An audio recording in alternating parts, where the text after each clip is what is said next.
कंस देवकी के पास कुछ मांगने गया, पर जब बदले में देवकी ने एक वचन मांगा तो कंस एक पल को परेशान हो गया कि न जाने देवकी उससे क्या मांग बैठे।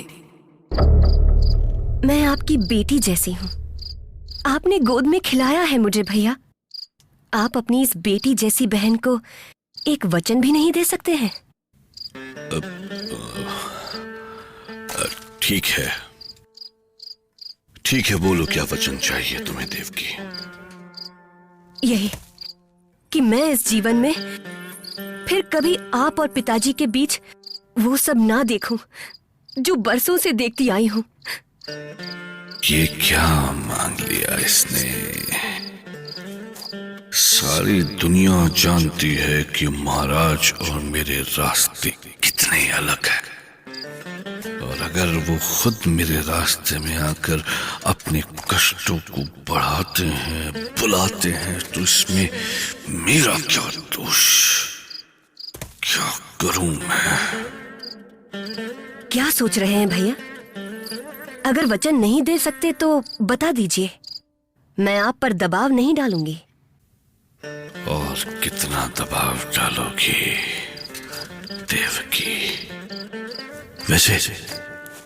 वैसे हाँ, मैं इसको वचन दे ही देता हूं।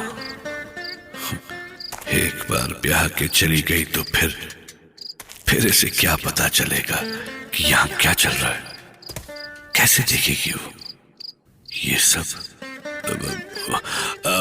ठीक है देवकी, तो मैं तुम्हारा भाई कंस तुम्हें आश्वासन देता हूं कि अब तुम इस जीवन में फिर कभी मेरे और पिताश्री के बीच में वो सब नहीं देखोगे। सच भैया?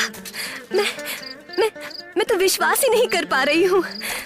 बस अपना ये वचन कभी मत भूलना भैया, कभी मत भूलना। विश्वास करो देवकी, विश्वास करो। वचन कैसे निभाया जाता है ये मैं भली भांति जानता हूं देवकी। अब तो तुम विवाह करोगी ना? हाँ भैया, हाँ। इधर देवकी ने विवाह के लिए हाँ कर दी और उधर मंगल गीत बजने लगे। सारा राजमहल दुल्हन की तरह सज गया था। मथुरा ने ऐसी खुशियां वर्षों बाद देखी। देवकी और वसुदेव जब विवाह मंडप में आए तो कैसी सुंदर लग रही थी उनकी जोड़ी, साक्षात राम सीता जैसी।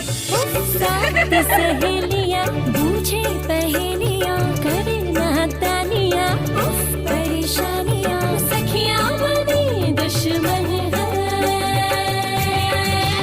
बड़ी उलझन में दुल्हन है, हो बड़ी उलझन में दुल्हन है, हो बड़ी उलझन में दुल्हन है, बड़ी उलझन में दुल्हन है।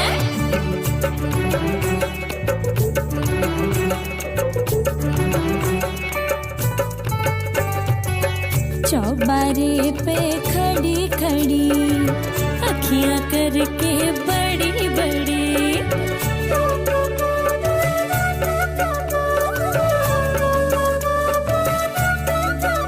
अरे चौबारे पे खड़ी खड़ी अखियां करके बड़ी बड़ी, दुल्हे को घूरे घड़ी घड़ी अपनी किसी बात पे अड़ी अड़ी।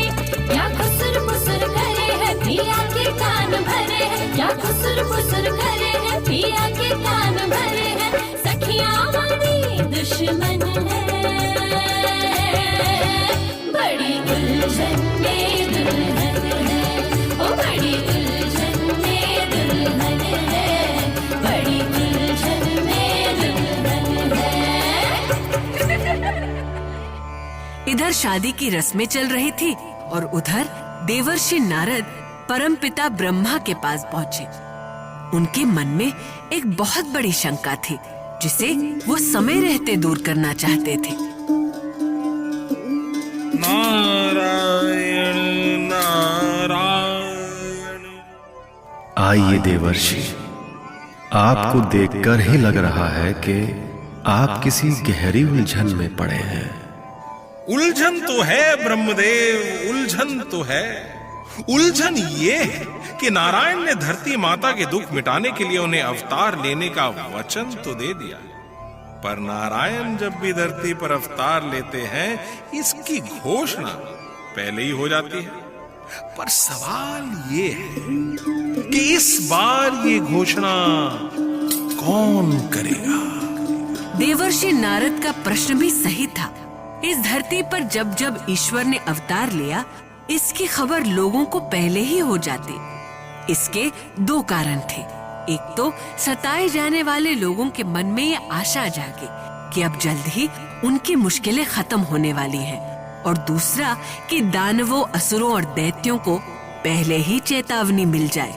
पर अब देखना ये था कि ब्रह्मा ईश्वर के अवतरण की सूचना देने का काम किसे सौंपते हैं। वो है